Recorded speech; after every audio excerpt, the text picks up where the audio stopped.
90% des personnes qui se lancent dans le business veulent se faire de l'argent, mais la majorité abandonne avant même de comprendre les règles du jeu. Bienvenue dans cette vidéo dans laquelle je vais partager avec toi 5 choses que j'aurais aimé savoir avant de me lancer dans le business. Reste jusqu'à la fin de cette vidéo parce que j'ai un petit bonus pour toi à la fin de ce dernier. Et si tu me découvres pour la première fois, je m'appelle Okevin Godins et sur cette chaîne, je parle du développement personnel, de la confiance en soi, des business en ligne et tout ce qui va avec.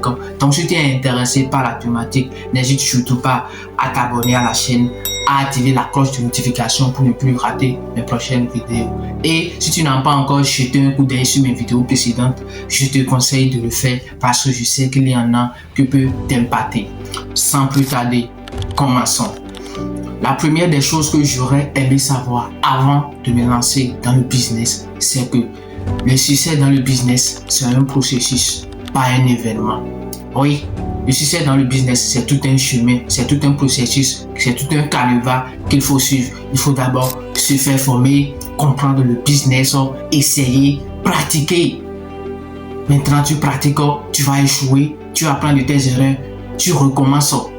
Ainsi de suite, ainsi de suite. Ça marche comme ça. C'est comme faire du vélo. On ne prend pas le vélo. Tu ne peux pas vouloir apprendre à faire du vélo aujourd'hui. Tu vas apprendre le vélo aujourd'hui. Tu vas commencer par conduire en même temps. Non, tu vas apprendre, tu vas tomber, tu vas te cogner la tête, tu vas encore reprendre. Voilà. Le succès dans le business également, ça marche comme ça. On ne réussit pas du jour au lendemain. Non, ça prend du temps. C'est tout un canevas, c'est tout un chemin qu'il faut suivre. Et si tu n'as pas un pourquoi vraiment très fort, tu vas échouer parce que ce n'est pas quelque chose de facile. Ce n'est pas un niveau qu'on atteint en un mois ou en 2 mois. C'est le fruit de tout un processus, c'est le fruit de tout un parcours derrière. Donc ça n'a jamais été facile. La deuxième des choses que j'aurais aimé savoir avant de me lancer dans le business, c'est que tu dois répondre à un besoin. Oui, on ne lance pas un business parce que bon, mon papa a lancé un business, ou ma maman a lancé un business, ou ma soeur ou ma copine a lancé un business. Non, ça ne marche pas comme ça. Si tu veux lancer un business qui va durer dans le temps, commence d'abord par chercher un problème autour de toi. Maintenant, lorsque tu vas localiser le problème, essaie maintenant de chercher des solutions à ce problème-là. Soit en vendant un produit ou soit en vendant un service. Par exemple, dans ton quartier, tu constates que les soirs, il est vraiment difficile à trouver à manger. Ça, c'est déjà un problème que tu as repéré dans ton entourage. Maintenant, tu peux essayer de régler ce problème-là en vendant un produit ou un service. Par exemple, les soirs, tu commences par préparer. Voilà, les gens viendront acheter chez toi naturellement. Pourquoi? Parce qu'avant, ils avaient des difficultés à trouver à manger les soirs. Donc, essaie de résoudre un problème et ton business va marcher et également va durer dans le temps. La troisième chose que j'aurais aimé savoir avant de me lancer dans le business, c'est que tu dois apprendre à t'entourer de bonnes personnes. Sache qu'il y a des entourages qui vont t'aider à atteindre tes objectifs. Il y a également des entourages qui vont vraiment te compliquer la tâche à atteindre tes objectifs. Si par exemple tu veux réussir dans le business, alors entoure-toi des personnes qui ont déjà réussi à faire ce que tu veux faire.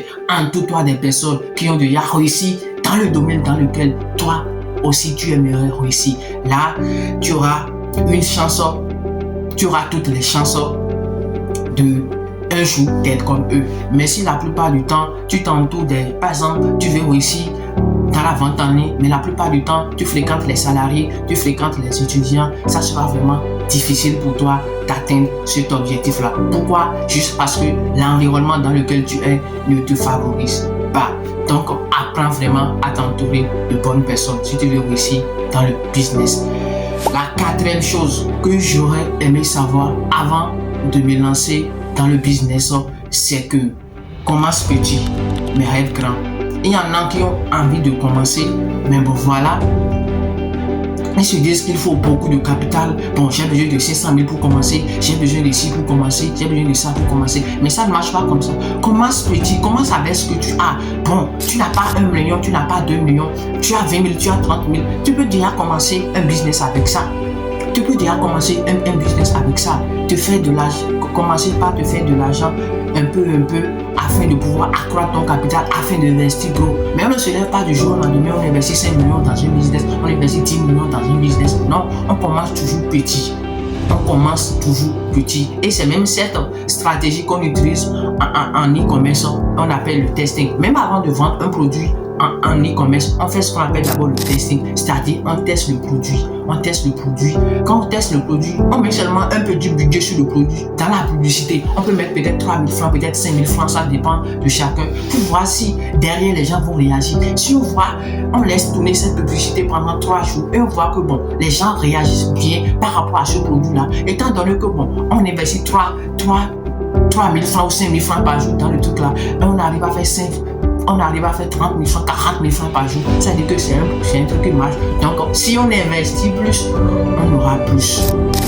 C'est ça qu'on appelle le testing en e-commerce. Avant d'investir beaucoup dans quelque chose, commence d'abord par investir petit pour voir comment est-ce que les gens vont réagir, comment est-ce que ça marche.